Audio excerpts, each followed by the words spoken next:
If you eat right and do a certain things with your body, you can drop your sleep quota. I'm getting lazy and I'm sleeping, averaging somewhere around 4.5 hours now.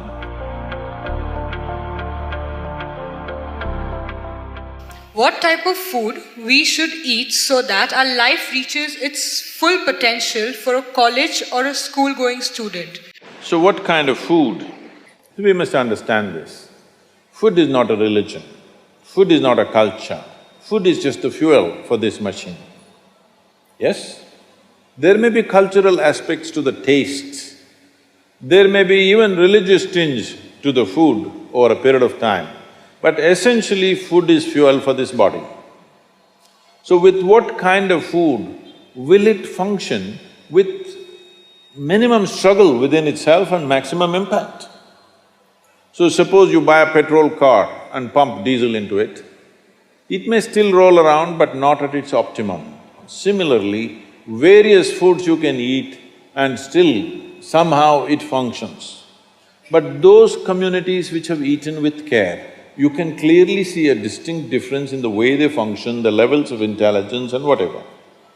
So in India, we prescribed food for different people in different way. If you're doing menial jobs, you eat one way because you need physical muscle.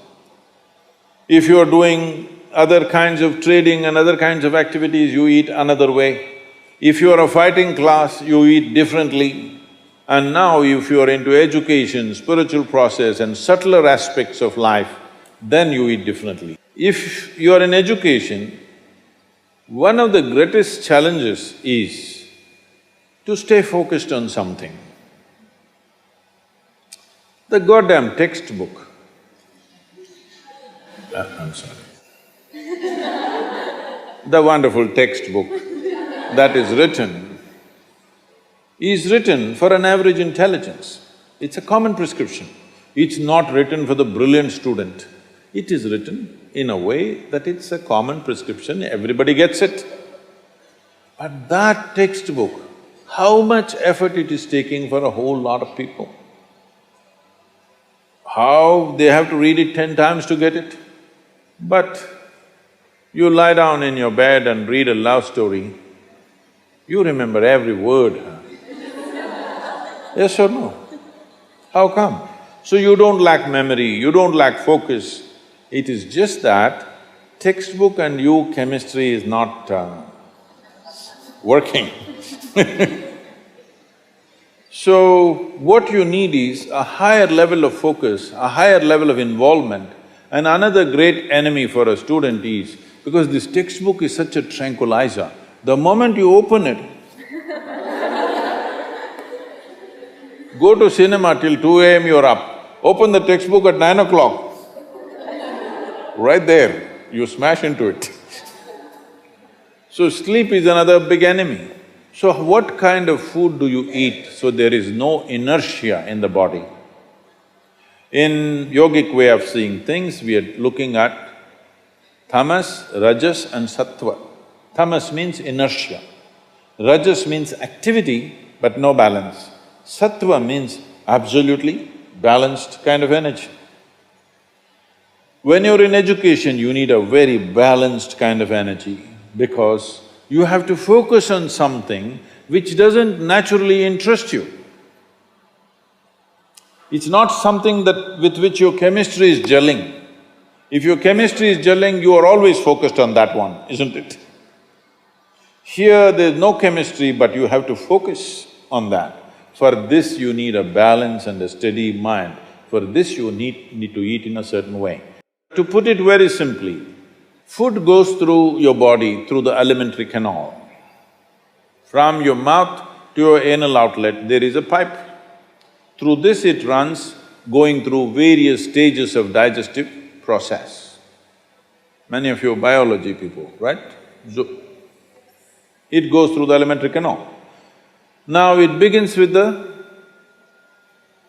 lip. Here, if you look at this, all the herbivores and carnivores. If you look at the animal kingdom, there are herbivores and carnivores are two main segments of animals in the world. One eats vegetable matter, another eats meat. If you look at the alimentary canal, the way it is built, between herbivores and carnivores, there's a distinct difference. Everything in the human being suggests that you are naturally a herbivore, but for the sake of survival, we became carnivores. If you look at the jaw movement, all the carnivorous animals have only cutting action. Herbivores have cutting and grinding action. There are molars, but carnivores don't have widespread molars, they have just incisors, canines, and everything looks like cutting teeth. So they do only this. All the herbivores do grinding. What do you have? Both. So you are supposed to chew your food. Why you are supposed to chew your food is you have enzymes in your saliva where if you take a little bit of raw rice and put it in your mouth just for a minute, you will see it turn sweet right here, because right here carbohydrate is being converted into sugar, right here. So if you eat properly, then we say about 30 to 50% of your digestion should happen in your mouth. So this part of the digestive system is expecting half digested food or partially digested food. But right now the way we're eating is mostly we're putting not only undigested food, but partially destroyed food. So the amount of food that you need to get the same amount of energy has increased. You're eating much more food than what you should eat to generate that much of energy. Because of that, there is inertia in the body, because it has to process so much more food than what it should, there is inertia. Once there is inertia, your sleep quota increases. How many hours do you sleep on? Hello? 8 hours. You're going by the prescription, huh? See, this is not that you must deny yourself sleep, that's not the point. But if you eat right and do a certain things with your body, you see very effortlessly, within 3 to 4 weeks, you can drop your sleep quota anywhere between 2 to 3 hours. 1.5 to 3 hours very easily you can drop if you just eat consciously and just learn to sit properly, just the posture, your geometry of the body and what goes into the system. If you just manage these two things, you will see sleep quota will just come down like that. Just to tell you, for over 25 years, I have largely managed with an average of 2.5 hours of sleep. Now I'm getting lazy and I'm sleeping, averaging somewhere around 4.5 hours now, but 7 days of the week, okay? 365 days, non-stop, on, almost every day. My daughter didn't call me for a month. I asked, what the hell is the problem with you, why are you not calling? She said, every 6 hours you're in a new city, what the hell I'm supposed to do? So I said, okay, which is true. In one day, sometimes we're doing 3 cities, so it's a non-stop activity. And today, many people around me have learned to do this. Over 100, 150 people around me are doing this kind of activity, averaging 4 hours sleep and 7 days of the week, they're on, all the time. And they are not irritated, they are not frustrated, they're joyful and they're wonderful. Why this is this? There are many aspects to this, but one important aspect is food, how you eat. Not only what you eat, how you eat is also very important, because food is a live thing. One simple thing all you girls can do is just see various health issues and inertia issue, focus issue, just bring 40 to 50% of the food in its raw form, that means it's alive. It must be a live cell, it can be a vegetable, it can be a fruit, it can be a nut, it can be sprouted gram. At least 40 to 50%, the food that you eat must be alive. You eat dead food and you want to live, this is a little difficult thing to do, because you have to raise the dead now.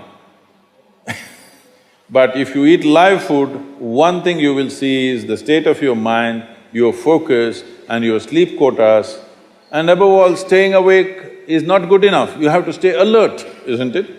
How alert you are, how focused you are, only to that extent everything yields to you in this world, isn't it so? What is the level of focus will determine whether the world yields to you or not, isn't it? And one more aspect of life, one more aspect of food is, when you consume something, it must be of a simple genetic code, in the sense, it must be a very simple software. Vegetables, fruits, nuts, sprouts, they're very simple. More complicated means animal food becomes more and more complicated. Suppose you eat an animal which has some amount of emotion and a life of its own.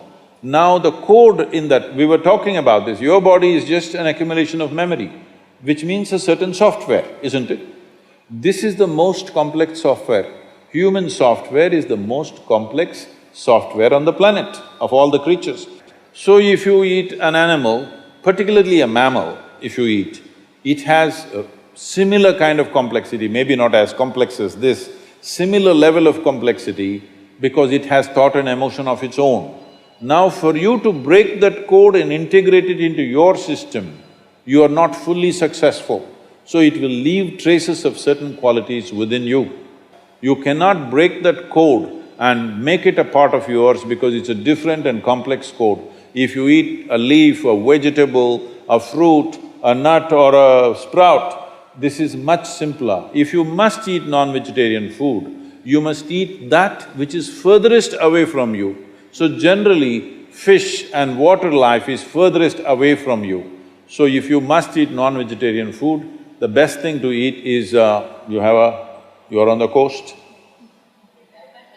Fish is the best thing to eat that way.